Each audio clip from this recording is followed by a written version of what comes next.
அனைவருக்கும் வணக்கம். கவுனி அரிசியில் களி எப்படி செய்கிறேன்னு பார்க்கலாம். இது அல்வா மாதிரி இருக்கும். அல்வாக்கு முத நாளே அரிசியை ஊற வச்சு அரைச்சி எடுக்கணும். இது உடனடியாக எப்படி செய்கிறதுன்னு பார்க்கலாம். இதுவும் அல்வா மாதிரியே தான் இருக்கும். இது கொஞ்சம் நேரம் கிளறி களி மாதிரி எடுத்துக்கலாம். கவுனி அரிசி அல்வா முறைப்படி எப்படி செய்கிறதுன்னு கீழே லிங்க் தரேன். 1 டம்ளர் அளவு கவுனி அரிசி எடுத்துருக்கேன். இப்போ இதை லேசாக வறுத்து எடுத்துக்கலாம்.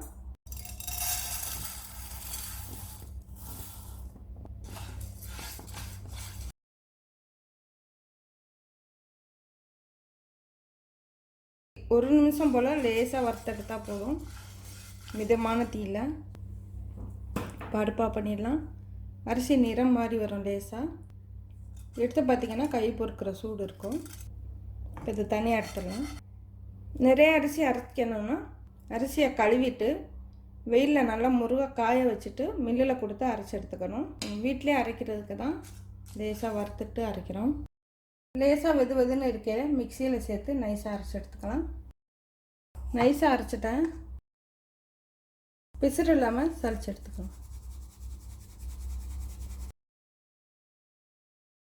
நைஸான சலாடில் சளிச்சு எடுத்துக்கணும். இப்போ மாவு சளிச்சு எடுத்துட்டேன். இந்தளவு மாவு கிடைக்கும். சீனி இல்லைன்னா நாட்டு சர்க்கரை சேர்த்துக்கலாம். சீனி 1 டம்ளர் அரிசினா 3/4 டம்ளருக்கு கம்மியாக சேர்த்தா போதும். இனிப்புக்கு தேவையான அளவு சேர்த்துக்கலாம். நான் சீனி எடுத்துக்கிறேன். 1/2 கப் தேங்காய்ப்பூ, 1/2 டீஸ்பூன் ஏலக்காய்த்தூள், சுவைக்கு 1/4 கப் அளவு நெய் சேர்த்துக்கலாம். 3 டம்ளர் அளவு தேங்காய்ப்பால். 1 கப் மாவுக்கு 3 டம்ளர் அளவு தேங்காய்ப்பால் சேர்க்குறேன்.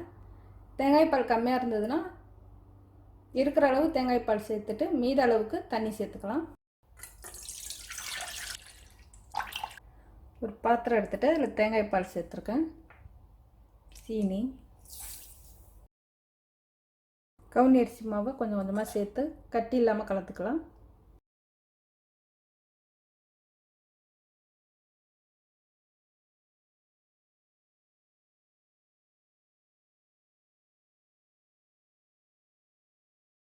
கிளற தேவையான அளவு ஒரு கடாயை வச்சுட்டு இப்போ கலந்த கலவையை இதில் சேர்த்துடலாம்.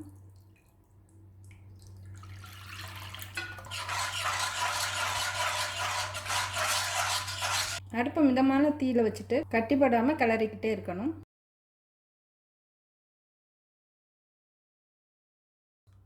சூடு வந்ததுமே சீக்கிரம் கெட்டியாக ஆரம்பிச்சிடும்.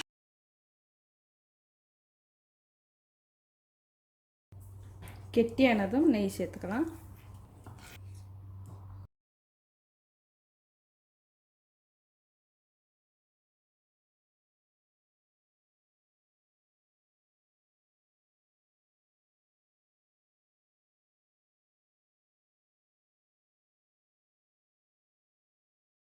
கெட்டியானதும் உடனே எடுத்துடக்கூடாது. கொஞ்ச நேரம் வேக விடணும்.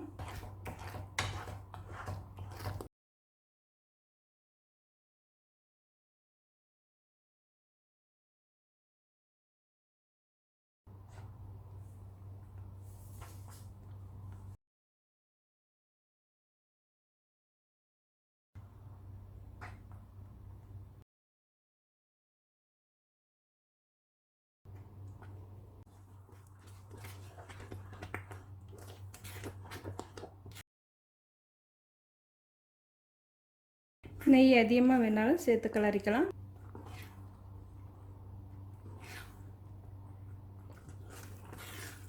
தம்மில் 8-10 நிமிஷம் வேக வச்சு எடுத்துக்கலாம். நல்லா வெந்துடுச்சு. 10 நிமிஷம் ஆயிடுச்சு. தேங்காய்ப்பூ சேர்த்துக்கிறேன். ஏலக்காய்த்தூள், பாதாம் முந்திரி இருந்தாலும் பொடிச்சிட்டு தூவிக்கலாம். இப்போ அடுப்பு ஆஃப் பண்ணிடுறேன்.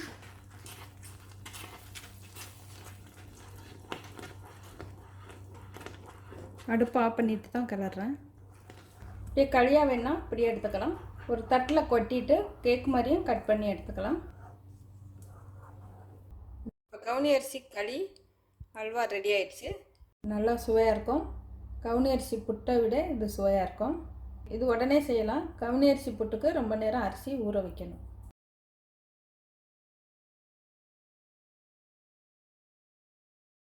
தட்டில் இலை வச்சுருக்கேன்.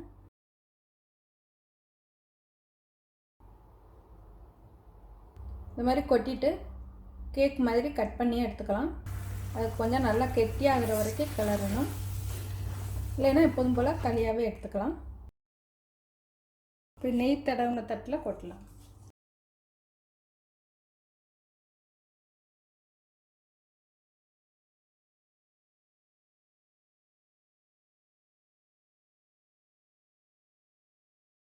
இது மாதிரி கட் பண்ணி எடுத்துக்கலாம்.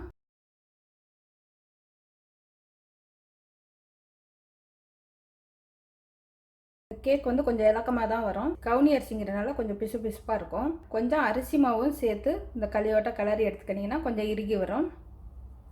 வெறும் கவுனி அரிசினா இந்த மாதிரி தான் வரும்.